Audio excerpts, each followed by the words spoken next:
सभी को नमस्ते। आज हम 10वीं कक्षा का 6वां पाठ अंतरराष्ट्रीय स्तर पर हिंदी 6वां पाठ देखिए अंतरराष्ट्रीय स्तर पर हिंदी। आज हिंदी विषय में ही हिंदी पाठ के बारे में आज मैं बता रहा हूं, ध्यान से सुनिएगा। विषय प्रवेश। हिंदी एक ऐसी भाषा है जो भारतीयों की सांसों में बसी है। हिंदी ఒక రకమైన భాష। ఎలాంటి భాష అంటే ప్రతి ఒక్క భారతీయుడి सांसों అంటే శ్వాసలో కలిసిపోయి ఉందంట हिंदी। यह सबकी संस्कृति सभ्यता व गरिमा का प्रतीक है। ఇది మన సంస్కృతికి చిహ్నము మన हिंदी भाषा। गांधी जी ने अपना जीवन देश की स्वतंत्रता के साथ साथ हिंदी की सेवा में समर्पित कर दिया था। गांधी जी తన జీవితం మొత్తం దేశానికి సేవ చేయడం, స్వాతంత్రోద్యమంలో పాల్గొనడమే కాకుండా హిందీని ప్రచారం చేయడంలోని హిందీ భాషని అన్ని నలుమూల చాటంలో ఈయన ఎక్కువ పనిచేశాడు। अब हिंदी ना केवल भारत की बल्कि विश्व की भाषा बन चुकी है। ప్రస్తుతం హిందీ కేవలం మన భారతదేశమే కాదు యావత్ ప్రపంచం యొక్క భాషగా మారిపోయి ఉంది। संसार के विविध क्षेत्रों में हिंदी करोड़ों लोगों की जीविका बन चुकी है। ప్రపంచంలోని వివిధ క్షేత్రం అంటే వివిధ రంగాలలో ఈ హిందీ అనేది అందరికి ఒక వృత్తిగా అయిపోయి ఉంది।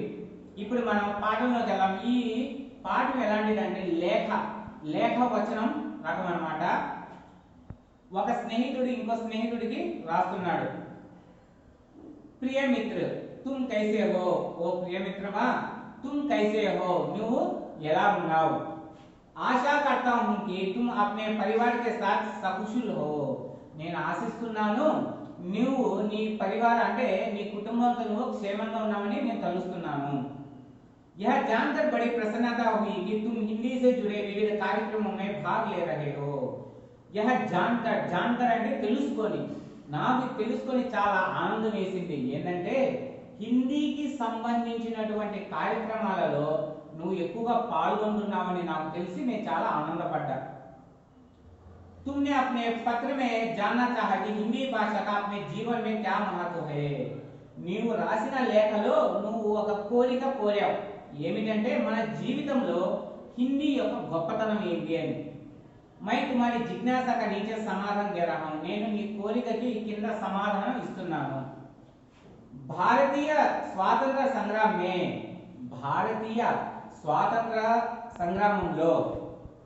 देश को एकता के सूत्र में बांधने के लिए एक भाषा की आवश्यकता हुई। भारत देश स्वातंत्र्य పోరాట ఉద్యమంలో అందరూ కలిసిమెలిసి అంటే ఒక్కొక్క ప్రాంతం నుంచి ఒక్కొక్కరు వస్తారు, కానీ అన్ని ప్రాంతాల వాళ్ళకి అన్ని భాషలు రావాలని లేదు కదా। అందుకని అప్పుడు అందరికి కలిసిమెలిసి ఉండేటట్టు ఒకే ఒక్క భాష చేసింది, ఆ భాషే హిందీ। यह काम हिंदी से ही साध्य हो सका। ये పని హిందీతోనే సాధ్యమైంది। आज हमें एक से अधिक भाषा सीखना जरूरी है। ప్రస్తుత కాలంలో మనకి ఒకటి నుంచి ఎక్కువ భాషలు నేర్చుకోవడం ఎంతైనా అవసరం। जिनमें వాటిలో ముఖ్యమైనవి हिंदी और अंग्रेजी का स्थान महत्वपूर्ण है। వాటిలో ముఖ్యమైనవి హిందీ మరియు అంగ్రేజీ। అంగ్రేజీ అంటే ఏంటి పిల్లలు? అంగ్రేజీ అంటే ఇంగ్లీష్। ఇప్పుడున్న కాలంలో ఇంగ్లీష్ హిందీ తప్పనిసరిగా నేర్చుకొని ఉండాలి। हिंदी से हम सारे भारत की पहचान अच्छी तरह से कर सकते हैं। హిందీ మనకి వచ్చి ఉండటం వల్ల అంటే హిందీ మనం నేర్చుకొని ఉండటం వల్ల పూరే భారతదేశ్ మే అంటే భారతదేశం మొత్తంలో నువ్వు సునాయాసంగా తిరిగేయవచ్చు। అక్కడ భాషా భేదాలు ఏమి నీకు అంత ఉండదు, కష్టమని అనిపించదు। ఎందుకు? హిందీ నీకు వచ్చి ఉంటే। भारत के अलग अलग प्रांतों में अलग अलग भाषाएं बोली जाती है। భారతదేశంలో వివిధ ప్రాంతాల్లో వివిధ భాషలు అంటే ఆ ప్రాంతీయ భాషలు ఎక్కువగా చెబుతారు। हमें भारत के सभी प्रांतों से जोड़ने के लिए भाषा की आवश्यकता होती है जिसे सारे भारत के वासी जानते हैं। మనం భారతదేశంలో ఎన్ని ప్రాంతాలు ఉన్నా సరే అన్ని ప్రాంతాల ప్రజలు మాట మంచి లేదా వ్యాపారాలు చేసుకోవాలన్నా కూడా అందరికీ ఒక భాష తెలిసి ఉండాలి, ఆ భాషే हिंदी। वैसी भाषा ही हिंदी है, అలాంటి భాషే हिंदी जो सारे भारतीयों को एकता के सूत्र में बांधती है। ఇది భారతీయులందరినీ ఒకే సూత్రం మీద కట్టుబడి చేసిందంట. హిందీ अपने शाब्दिक अर्थ से भी भारतीय कहलाती है. హిందీ అనే ఆ పదమే భారతీయ దేశంగా చూడండి. హిందీ హిందుస్థాన్ చూసారా, హిందీ హిందుస్థాన్ పేరులోనే దేశం యొక్క ప్రతీకతని తెలియజేస్తుంది హిందీ. इसीलिए देश के वर्तमान और भविष्य को ध्यान में रखकर भारतीय संविधान में అందుకని భారత రాజ్యాంగము వర్తమానాన్ని భవిష్యత్తుని దృష్టిలో పెట్టుకొని 343 में 343 में భారత రాజ్యాంగం ప్రకారం చట్టం 343 ప్రకారం तक हिंदी को 14 सितंबर 1949 को అంటే 1949 सितंबर 14న राजभाषा के रूप में गौरवान्वित किया. हिंदी 14 सितंबर 14న 1949లో రాజ్యభాషగా అంటే హిందీని రాజ్యభాషగా ఆమోదించారంట.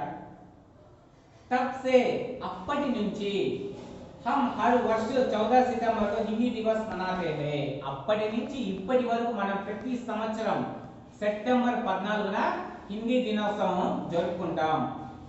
आज भारत के अलावा ఇప్పుడు భారతదేశమే కాకుండా అలావా అంటే కాకుండా Bangladesh, Nepal, Myanmar, Bhutan, Fiji, Guyana, చాలా దక్షిణాఫ్రికా, బహ్రెయిన్, కువైత్, ఒమన్ భారతదేశమే కాకుండా ప్రపంచంలో ఉండే మిగతా అన్ని దేశాలు ఉదాహరణకి Nepal, Bangladesh, Oman, Kuwait, Khattar, Saudi, దక్షిణాఫ్రికా ఇలా చాలా దేశాలు హిందీ నేర్చుకోవడానికి ముందడుగు వేస్తున్నాయి. ఒక భారతదేశంలోనే కాదంట హిందీ యొక్క ప్రాముఖ్యత ప్రపంచంలో ఉండే అన్ని దేశాలు కూడా హిందీ మీద దృష్టి పెడుతున్నాయంట. విదేశం में भी हिंदी की रचना लिखी जा रही है. అంతేకాకుండా విదేశాల్లో కూడా హిందీలో రచనలు రాస్తున్నారంట. जिसमें वहां के साहित्यकारों का भी विशेष योगदान रहा. ఈ విధంగా రచనలు రాయడం వల్ల విదేశాల్లో ఉండే ఆ సాహిత్యకారుల యొక్క పనితనం కూడా మనకి బాగా స్పష్టంగా తెలుస్తుందంట. ये हम सबके लिए गर्व की बात है कि विदेशों में भारतीयों से आपसी व्यवहार करने के लिए वहां के लोगों भी हिंदी सीख रहे हैं. ఇది మనం చాలా గర్వించదగ్గ విషయం. ఏమిటంటే భారతదేశంలో ఉండే ప్రజలతో సత్సంబంధాలు లేదా వ్యాపారాలు జరుపుకోవడానికి విదేశీయులంట హిందీ భాషని నేర్చుకుంటున్నారంట. చూసారా, ఇది మనకి ఎంతో గర్వించదగ్గ విషయం. इस तरह ఈ విధంగా హిందీ की मांग आज विश्व भर में बढ़ती ही जा रही है. ఈ విధంగా హిందీ యొక్క విలువ మన భారతదేశమే కాదు ప్రపంచం మొత్తం మీద రోజు రోజు కంటే బడతీ जा रही है. బడతీ అంటే పెరుగుతూనే ఉంది. इसलिए అందుకని भारत के अलावा భారతదేశమే కాకుండా अन्य देशों में भी कई संस्थाएं हिंदी के प्रचार व प्रसार में जुटी हुई है. ప్రస్తుతం అంటే భారతదేశంలోనే కాదు మిగతా దేశాలు కూడా హిందీని ప్రచారం చేయడానికి చాలా సంస్థలు కూడా సిద్ధంగా ఉన్నాయంట. जिनमें केंद्रीय हिंदी संस्थान हिंदी शिक्षण प्रशिक्षण देश विदेशों में अपना महत्वपूर्ण योगदान दे रहा है. ఆ సంస్థలు ముఖ్యంగా రెండు ఇచ్చారు ఇక్కడ. మొదటిది కేంద్రీయ హిందీ సంస్థాన్, రెండవది హిందీ శిక్షణ ప్రశిక్షణ కార్యక్రమం సే. ఈ సంస్థలన్నీ అంట హిందీలో సంబంధించినటువంటి విషయాలని లేదా హిందీ యొక్క ప్రాముఖ్యతని పెంపొందించడం, అంతేకాకుండా హిందీ చదవాలని కోరిక ఉన్న వాళ్ళకి వాటిల్లో కొన్ని పరీక్షలు పెట్టి హిందీని ప్రచారం చేస్తున్నాయంట. आज विश्व भर में करीब 150 से अधिक ప్రస్తుతము విశ్వ భర్ మే ప్రపంచం మొత్తం మీద అంటే విశ్వం మొత్తం మీద 150 से 150 కన్నా ఎక్కువ अधिक विश्वविद्यालय हिंदी संबंधित कोर्स का 150 కన్నా ఎక్కువగా విశ్వవిద్యాలయ అంటే యూనివర్సిటీస్ అంట హిందీని తమ యొక్క యూనివర్సిటీలో ఒక విషయం అంటే ఒక సబ్జెక్ట్ గా పెట్టి ఉన్నాయంట. అంతేకాకుండా వాటిని ప్రచారం చేయడానికి ఇవి ఎక్కువ తోడ్పడుతున్నాయంట. बैंक, मीडिया, फिल्म उद्योग आदि क्षेत्रों में हिंदी की उपयोगिता दिन ब दिन बढ़ती जा रही है. చదువులనే కాదంట, ఇది వ్యాపారంలోనే కాదంట, కొన్ని రంగాల్లో కూడా హిందీ యొక్క ప్రాముఖ్యత రోజు రోజుకు పెరుగుతూ ఉందంట. బ్యాంక్, మీడియా, ఫిల్మ్ అంటే సినిమా రంగంలో, మొదలైన రంగాల్లో హిందీ యొక్క ఉపయోగం అంటే దిన్ బా దిన్ అంటే రోజు రోజుకి పెరుగుతూ ఉంది. ఈ విధంగా आज हिंदी नए नए रोजगारों का प्रमुख आधार बन चुकी है. ఈ విధంగా హిందీ అందరికి ఒక వృత్తిలాగా అయిపోయి ఉంది. हिंदी से अपने भविष्य का निर्माण करने वालों के लिए హిందీ సంబంధించినటువంటి అంటే హిందీతో తమ భవిష్యత్తుని తీర్చిదిద్దుకోవాలనుకునే వాళ్ళకి కొన్ని వెబ్సైట్స్ ఇచ్చున్నాడు. ఉదాహరణకి ఇక్కడ రెండు ఉన్నాయి చూడండి. www.rajabhasha.nic.in ఇలాగా కొన్ని వెబ్సైట్స్ ఇచ్చున్నాయి. హిందీ తమ ఉద్యోగం అంటే హిందీ వృత్తి మీద వీళ్ళు ఆధారపడి ఉన్నారు అనే వాళ్ళకి ఇవి ముఖ్యంగా అంట. అంతేకాకుండా यह हमारे लिए गर्व की बात है. ఇది మనకి అందరికీ చాలా గర్వించదగ్గ విషయం ఏమిటంటే सारा विश्व हिंदी का महत्व जान चुका है. భారతదేశమే కాదు యావత్ ప్రపంచం మొత్తం హిందీ యొక్క గొప్పతనం గురించి తెలుసుకుందంట. అందుకే इसका प्रमाण है कि అందుకే सारे विश्व में 10 जनवरी को विश्व हिंदी दिवस मनाया जाता है. అందుకని ప్రపంచం మొత్తంలో జనవరి 10న ప్రపంచ హిందీ దినోత్సవం జరుపుకుంటాం. మన భారతదేశంలో ఎప్పుడు జరుపుకుంటాం? సెప్టెంబర్ 14న. అదే ప్రపంచం మొత్తం జరుపుకునేది జనవరి 10న. ఈ तरह हिंदी अंतरराष्ट्रीय स्तर पर शोभित है. ఈ విధంగా अंतरराष्ट्रीय పరంగా హిందీ యొక్క స్థానం ఎక్కువే ఉంది. हाँ, तुमने आगे की पढ़ाई के लिए द्वितीय भाषा के रूप में हिंदी विषय का चयन करने के लिए सलाह पूछी थी. నువ్వు నీ యొక్క తర్వాత చదువులకి ద్వితీయ భాష అంటే ద్వితీయ సెకండ్ లాంగ్వేజ్ గా నువ్వు హిందీని ఎంచుకోవాలని చెప్పావు కదా.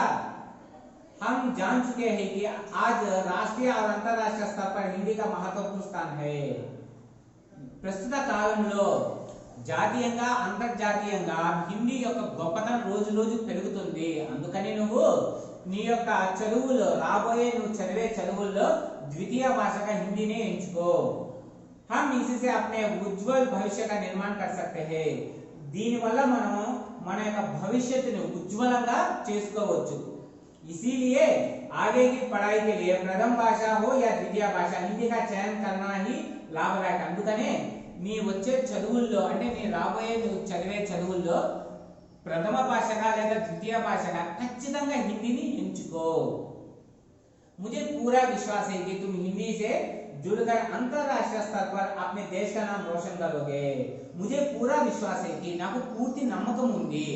तुम हिंदी से నువ్వు హిందీతో సంబంధించినటువంటి విషయాల్లో బాగా రాణించి ప్రపంచం మొత్తం మీద మన దేశ పరువు నిలబెడతావు, నీ పేరును కూడా నిలబెట్టుకుంటావని నాకు గట్టిగా నమ్మకం ఉంది. घर में बड़ों को मेरा प्रमाण कहना अपने स्वास्थ्य का पूरा ध्यान रखना. ఇంట్లో పెద్దల్ని అడిగానని చెప్పు, నీ ఆరోగ్యం కూడా జాగ్రత్త అని చెప్పు. చూశారు పిల్లలు, ఈ పాఠంలో మనకి హిందీ యొక్క గొప్పతనం గురించి ఎంత చక్కగా చెప్పారో. ఇది ఒక లేఖా రచనమైన పాఠం. మీకు లేఖా రచన అంటే తర్వాత మనం చెప్పుకోబోయే పాఠంలో అంటే ఆఫ్ సిలబస్ అయిపోయింది కదా. అందుకని నెక్స్ట్ ఈసారి చెప్పుకోబోయేటప్పుడు మనం లేఖా రచనలు చెప్పుకుందాం. ఓకే, ధన్యవాదాలు.